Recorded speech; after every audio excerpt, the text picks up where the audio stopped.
Imagine this.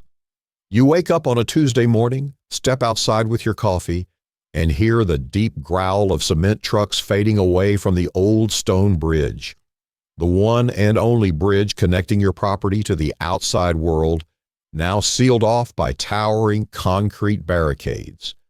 That's exactly what Ethan Granger found when his corrupt HOA decided that his 60-year-old family farm was tarnishing their $15 million luxury community. The scent of wet concrete hung thick in the dawn air. His diabetic mother couldn't get to her dialysis. His teenage daughter was stranded, missing school, emergency vehicles, completely blocked. The HOA claimed it was an urgent bridge repair, but Ethan soon uncovered the truth. Their real plan was simple and cruel: choke off his lifeline until he sold his $3.2 million farm for pennies, clearing the final obstacle to their pristine development. But they had chosen the wrong man to bully. Ethan had cameras recording, 2 years of documented evidence, and a legal weapon powerful enough to send the HOA's queen straight to federal prison. So what would you do if they literally cut off your bridge to force you out? Where are you watching from? I bet half of you have HOA horror stories too. Ethan Granger never thought he'd be fighting for his life at 52. A third-generation owner of Granger Farm, he had inherited 15 acres of some of the most breathtaking countryside imaginable: rolling hills, blanketed in heritage apple trees his grandfather had planted back in the 1960s, when the area was nothing but open farmland and dusty roads.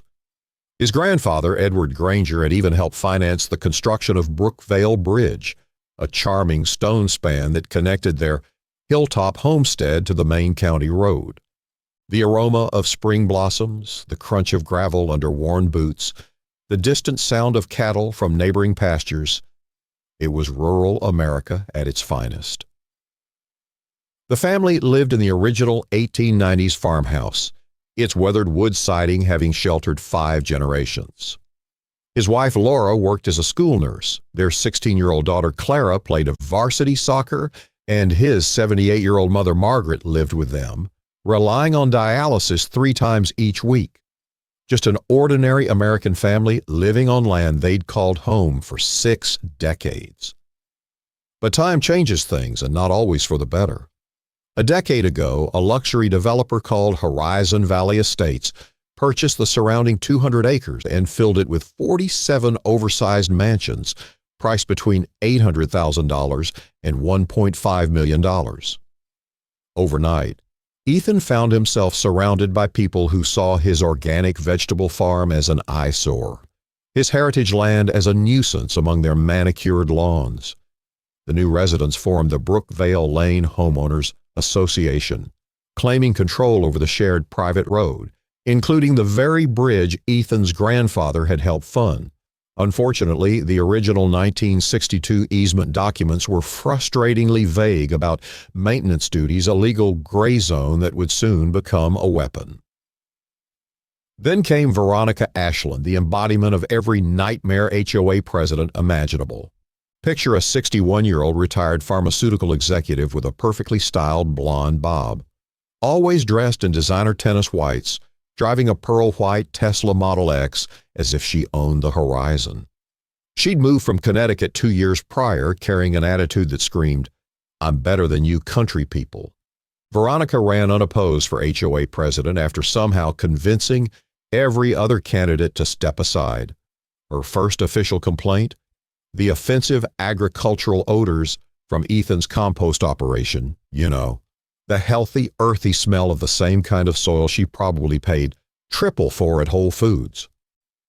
The harassment began quietly. Certified letters about property value concerns, anonymous complaints about tractor noise at 7 a.m. apparently, farm work interrupted tennis matches, suggestions that Ethan might be happier somewhere more rural. Every encounter grew nastier. Veronica would park her Tesla by the bridge, timing Ethan's comings and goings like a stalker. She photographed his delivery trucks, measured tire widths, and documented every supposed violation of some made-up community code. Things escalated fast when Veronica hired Kingsley Rowe, a ruthless law firm infamous for crushing HOA targets. They demanded Ethan prove his legal road rights within 30 days or face access termination. Ethan tried reasoning, offering to pay his fair share of real maintenance costs. Veronica's response? A condescending smirk in the line, "Ethan, this isn't about money. It's about what's best for our community." The way she said community made it painfully clear his family wasn't part of hers. That's when Ethan began recording every interaction. During one heated call, he overheard Veronica discussing market assessments, showing $15 million in total development potential with someone named Grant. Phrases like Phase 1 complete and final obstacle removal came up repeatedly. The night before his bridge was cut, Veronica hosted an emergency HOA meeting conveniently without notifying him. The next morning, Ethan stepped outside to find massive concrete barriers and road closed authorized vehicles only signs greeting him like prison walls. The acrid scent of drying cement mingled with diesel fumes from the departing trucks drifting across his orchard. His family's only link to the world had been severed with surgical precision. Margaret missed her dialysis appointment. Clara got detention for arriving late to school, and Ethan realized this wasn't a misunderstanding, it was a declaration of war. Within 48 hours, Ethan received a 14-page legal packet from Kingsley Rowe that made his blood boil. The letterhead alone probably cost more than most people earn in a month, and the message couldn't be clearer. Surrender, or we will crush you. Veronica's attorneys alleged Ethan had exceeded agricultural use limits and damaged community infrastructure with excessive commercial vehicle traffic.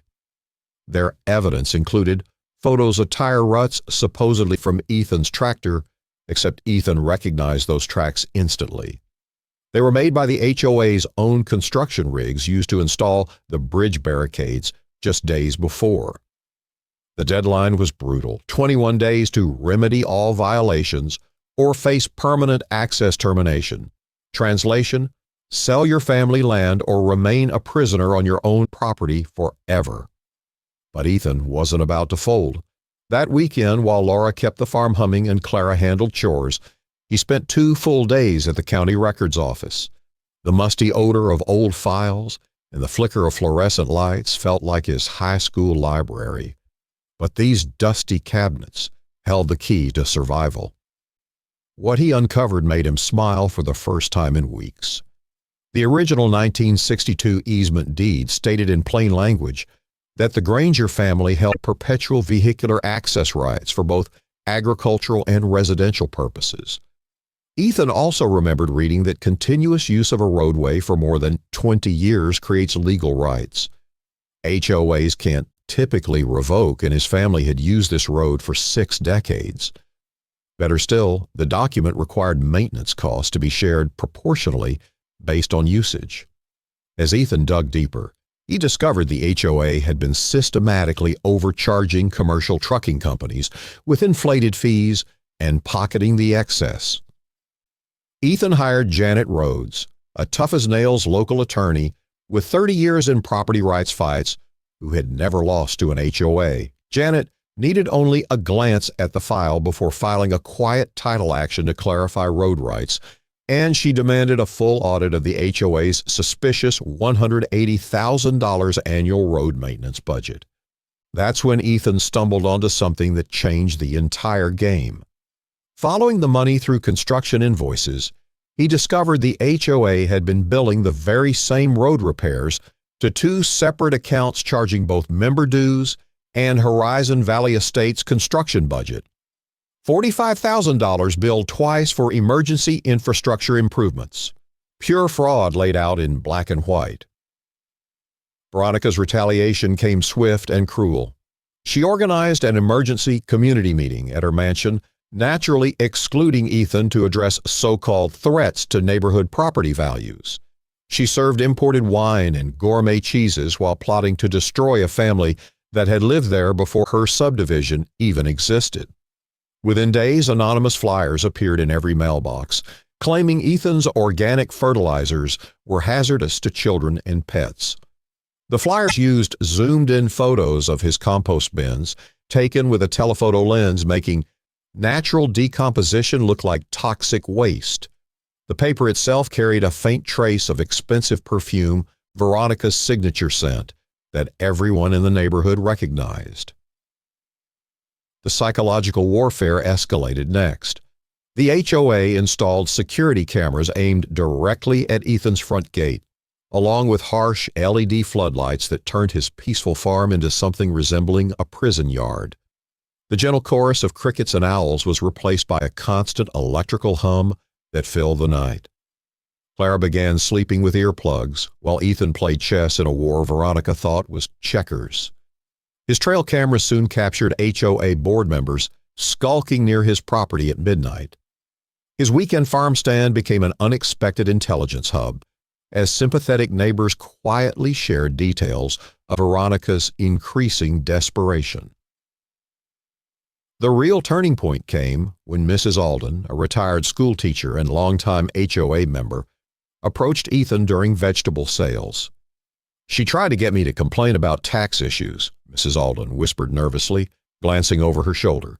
"Ethan, she's planning something far bigger than road access." The next morning, that something bigger made itself known.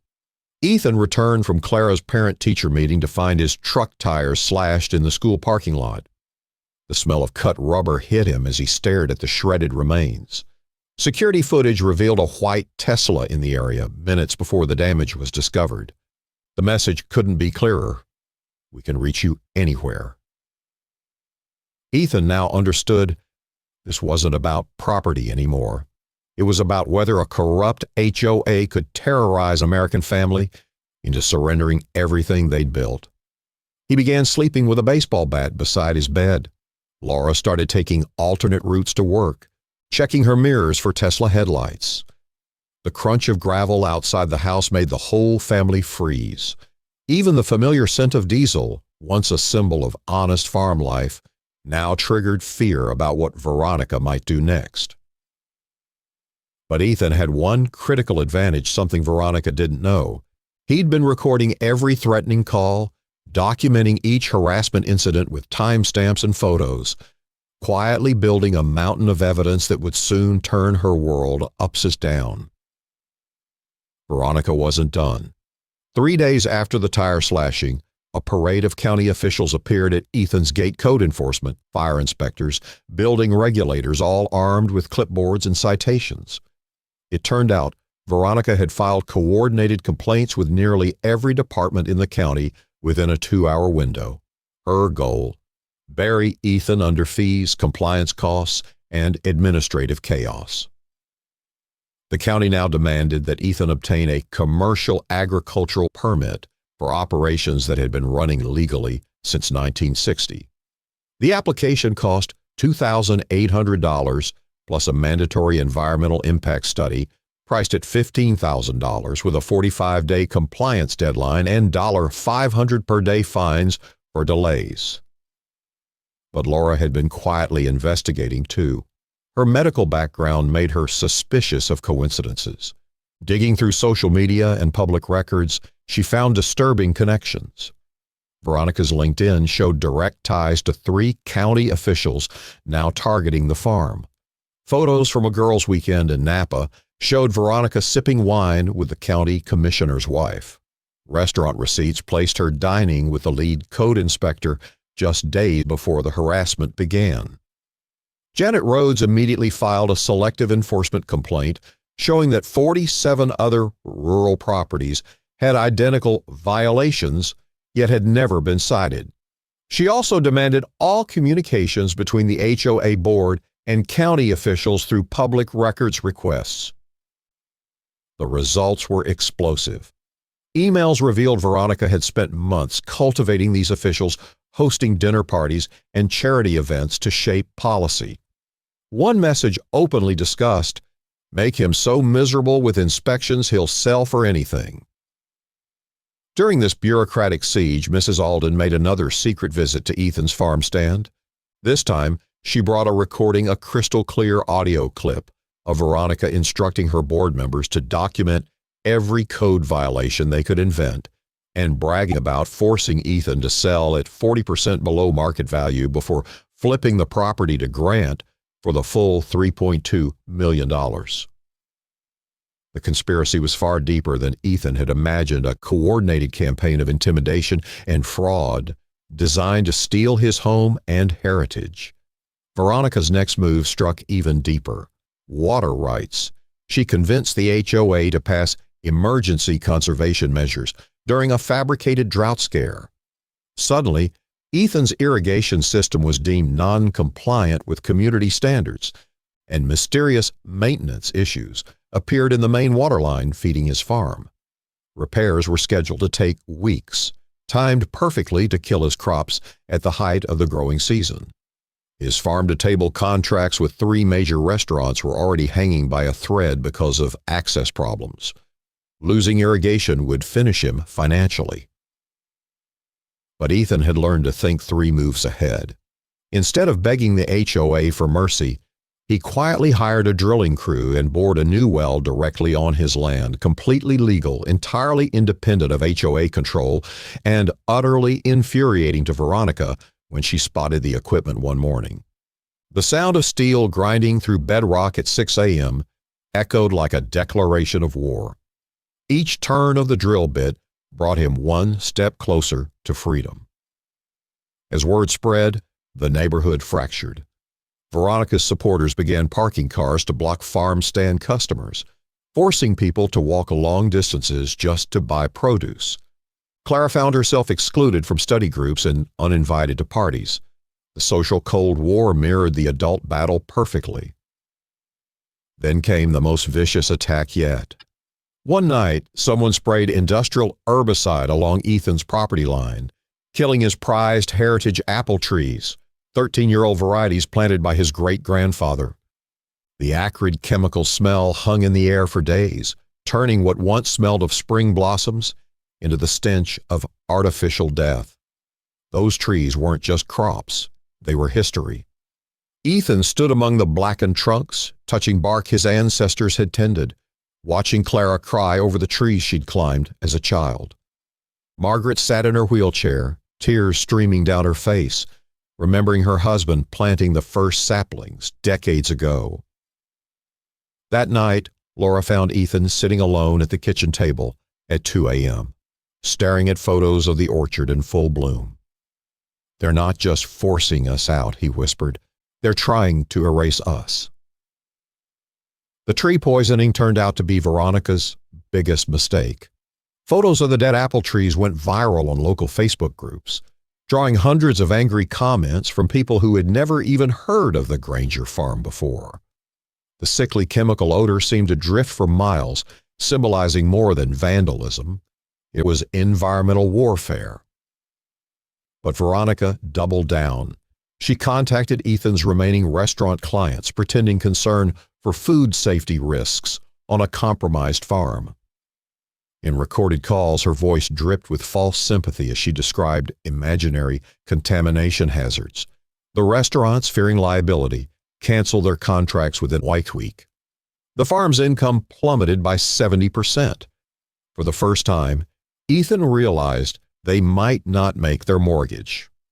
Late one night, Laura found him hunched over the table, calculator in hand, trying to see how long they could last. The numbers were merciless.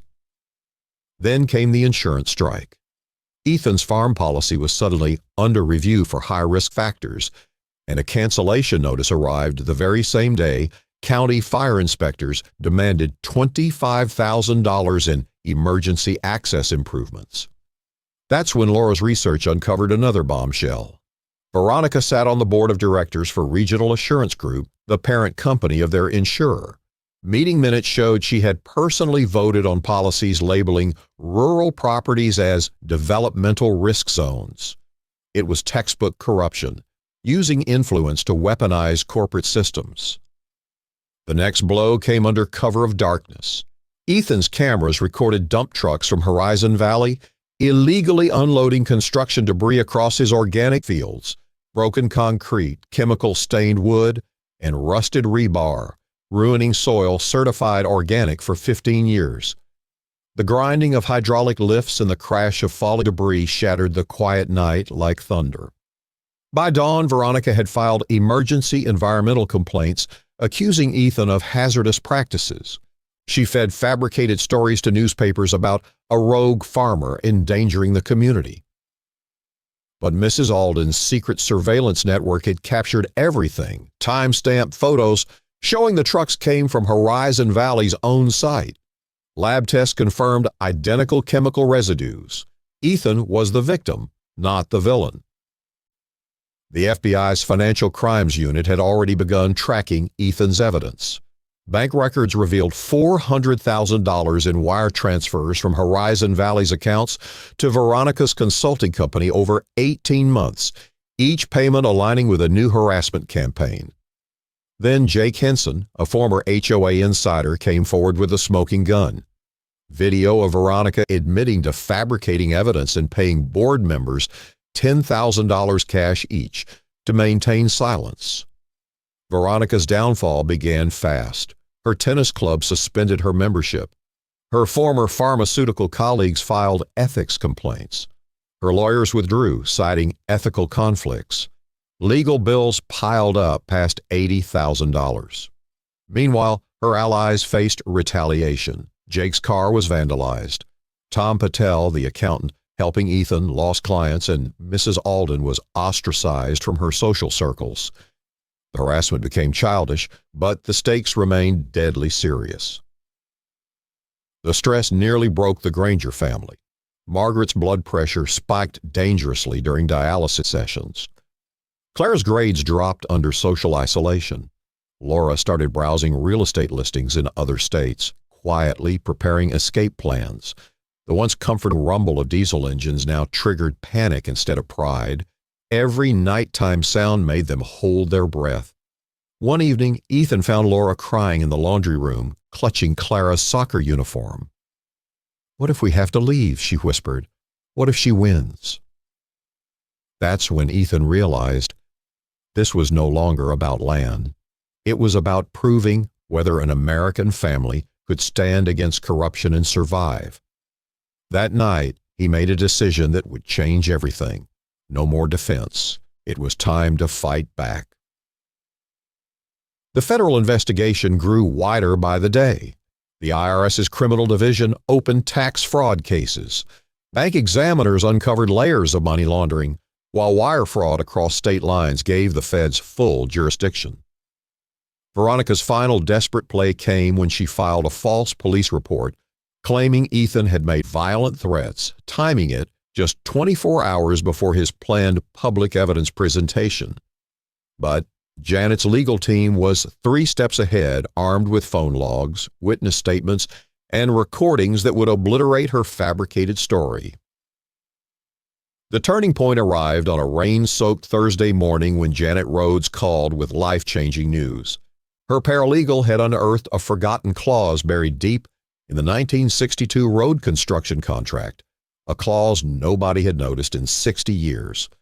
The dense legal text boiled down to one explosive fact. If maintenance costs ever exceeded 300% of the original estimate, responsibility automatically reverted to county control. Janet's voice trembled with excitement as she read it aloud twice. Ethan did the math with shaking hands. The original 1962 estimate had been $21,000. Adjusted for inflation, Veronica's $180,000 annual budget was 847% above that limit. The HOA had been operating illegally for years. But Tom Patel's forensic accounting revealed an even deeper rot.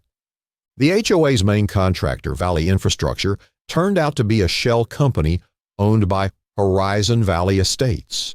Every maintenance invoice was inflated 400% above market value, and the extra funds funneled back into the development's accounts through fake billing.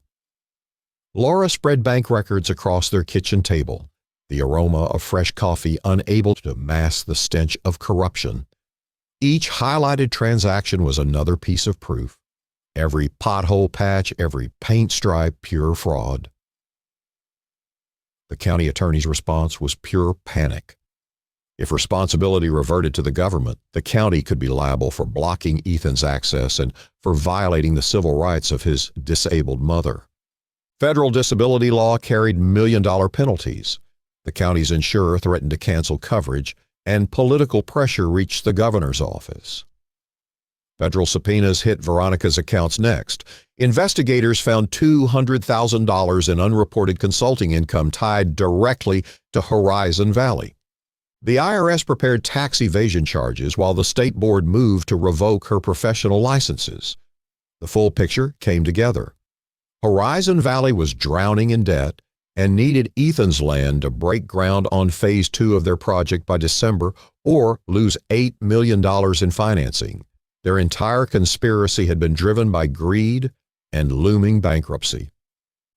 But Ethan held the weapon that would destroy them all: environmental law. The original impact study for Horizon Valley had excluded his 15 acres, assuming he'd willingly sell. Expanding onto his property would trigger an 18-month federal environmental review long enough to bankrupt the entire project. His orchard was home to protected bird species, and his organic fields were considered critical habitat. The revelation transformed everything. Laura's confidence returned. Clara proudly spoke about their fight at school, and even Margaret's health began improving. But Ethan also felt a new weight: the power to destroy his enemies completely. Standing among the poisoned apple trees, their branches whispering in the wind, he understood what was at stake: not revenge, but justice. Veronica's empire collapsed overnight. 6 HOA board members demanded her resignation. Her lawyers quit. Her insurance was canceled. Federal prosecutors prepared charges that could send her away for decades. Ethan realized this was no longer just about his farm. It had become a national test of rural rights versus corporate greed. The final battle began around the Granger kitchen table. The smell of strong coffee filled the air as Janet, Tom, Laura, and Mrs. Alden gathered to plan what Janet called the 72-hour blitz. County liability, federal civil rights, criminal conspiracy, environmental destruction. They would hit all 4 fronts at once, leaving the opposition no room to breathe. Tom's spreadsheets documented $400,000 in fake charges, $200,000 in bribes, and years of money laundering. Laura coordinated with national reporters. Mrs. Alden's allies secretly recorded Veronica's rants, catching her threatening contractors and making racist remarks about people who don't belong here. Dorothy, proud but frail, wheeled into the room and told Ethan, "Your grandfather built that bridge to bring people together. Protect it the way he would." By now, political pressure was erupting statewide. The agricultural commissioner opened investigations. County officials up for re-election began publicly distancing themselves from the scandal. Federal representatives prepared statements defending rural heritage preservation. The town hall would be their final stand. Ethan practiced his presentation, simplifying the complex web of fraud into plain human terms. His slides showed stolen money, rigged invoices, and recorded threats. The community's outrage had reached a boil.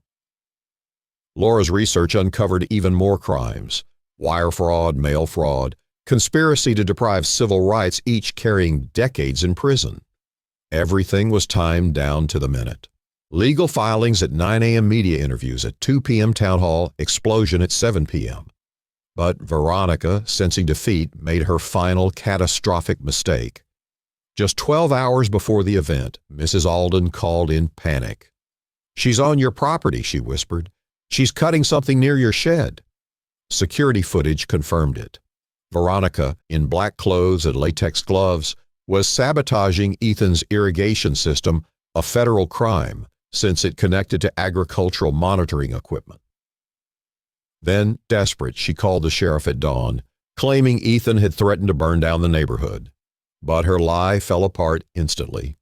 Ethan had been at Clara's soccer practice, surrounded by 60 witnesses. Phone records, credit card receipts, and security footage destroyed her story. Worse, FBI agents discovered she'd paid a teenager $500 to make anonymous threat calls. The boy's parents turned her in. At 9 a.m., Janet unleashed her legal blitz. 3 courts received filings simultaneously. County workers tore down Veronica's illegal barriers on Brookvale Bridge while news cameras rolled. By afternoon, the scandal went national. Veronica's tennis club expelled her. Her former company froze her stock options. Tom's forensic evidence led prosecutors to charge Horizon Valley executives with fraud, tax evasion, and racketeering. But the knockout blow came from the EPA. Federal investigators confirmed Ethan's orchard provided habitat for endangered species, halting all development indefinitely. Banks foreclosed on Horizon Valley's loans. $8 million in financing evaporated overnight. That evening, the Riverside Community Center overflowed with people. Reporters filled every corner. The air buzzed with tension as federal agents escorted Veronica inside her tennis whites, paired with an ankle monitor. Ethan stood at the podium, calm and unshakable. 2 years ago, he began, my family woke up to find our bridge blocked by concrete. We thought we were fighting a neighborhood bully. Tonight, you'll see we were fighting organized crime. Screens lit up with bank records and hidden camera footage. Prosecutors narrated as Veronica's voice filled the room, discussing bribes, fabricated inspections, even kidnapping plots. The crowd gasped when agents announced live 37 defendants across 6 states, $60 million in stolen property, and the largest rural property rights case in federal history. The applause lasted minutes. People stood crying, cheering, hugging strangers. When prosecutors played audio of Veronica planning to kidnap Clara, even her allies turned away in disgust. The EPA director announced federal protection for the Granger orchard. Margaret wheeled up to the mic, her voice trembling. In America, no family should need federal agents to protect them from their neighbors.